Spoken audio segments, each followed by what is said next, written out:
Well, for 9 years, one woman was central to all the inquiries into the abuse scandal here in North Wales. From the initial investigation in 1991, which led to the first police inquiry, and on to the Waterhouse inquiry in 2000, the local council official, Sian Griffiths, kept every detail, every allegation, and she's kept those documents ever since. Well, Porrick O'Brien's been to meet her and to get the first look at her extensive files and the unanswered questions that remain within. In a small Welsh village, in the middle of the night, on a family kitchen table, the paperwork of child abuse. What's this? That is a schedule of abuse. It's a sheet per complaint. If it was a sheet per rape or per assault, how high up would that bundle go? Oh. 6, 7 times. Up to here? Oh, yeah. Yeah, I would think so, yeah. Before any inquiries or police interest, Sian Griffiths was head of personnel at Clwyd Council. She was there at the very start of the North Wales care home scandal. That is where we started in June 1991, of all the names of all the people that were involved in abuse of children. She gave her spider diagram to police. It sparked the original investigation. In '96, she worked on the first inquiry, Gillings. In '97, she ran the council's secretariat to the Waterhouse inquiry. She sat through all of it. Some parts stand out. Like the time Detective Superintendent Peter Ackerley gave evidence. He was asked to list people the police had investigated and had referred to the Crown Prosecution Service. Obviously rattled a load of names off, people, you know, that we already know about: Peter Howarth, Paul Wilson, Steve Norris, and a number of other people. He then got to the point where he named somebody who has been high up in the government, and at that point Sir Ronald Waterhouse said, no, that's enough, stop, and that was it. And why did he respond that way?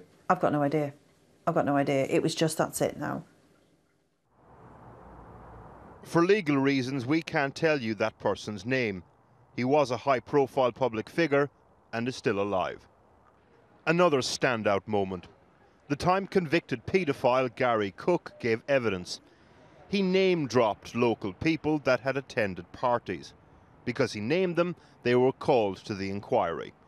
But he also mentioned the surname of a different high-profile public figure. Were they called? So Gary Cook mentions the name of a nobody.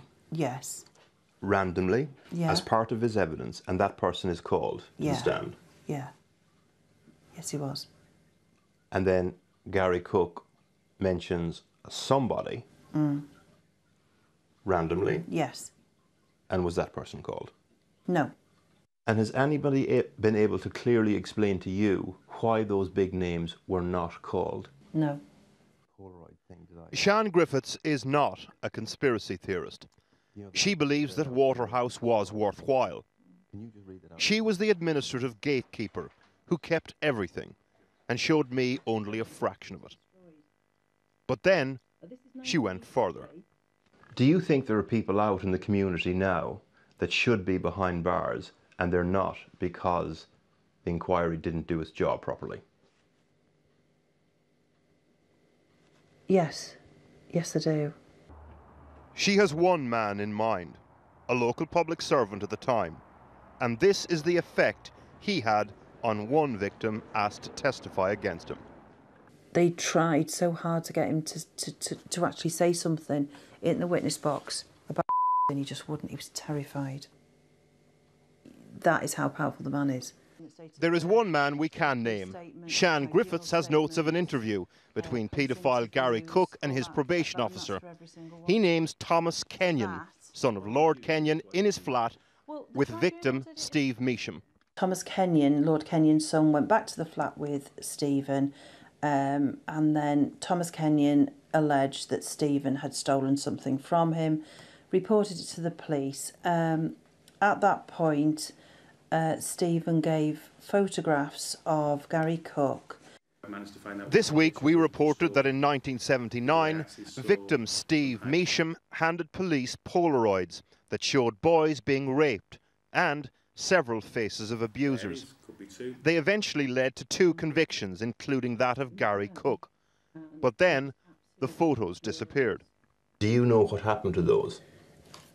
An order was made for the destruction of those books and photographs. It's contained... And you know that from paperwork from court? Yes. And you have it there? I do, yes. Well, what does it say? The order is to be made for destruction of the books and the photographs.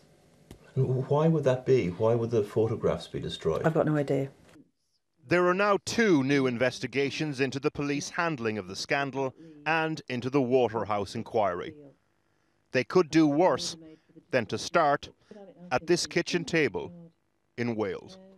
Apart from all the paperwork and all the files and all the folders, Yes.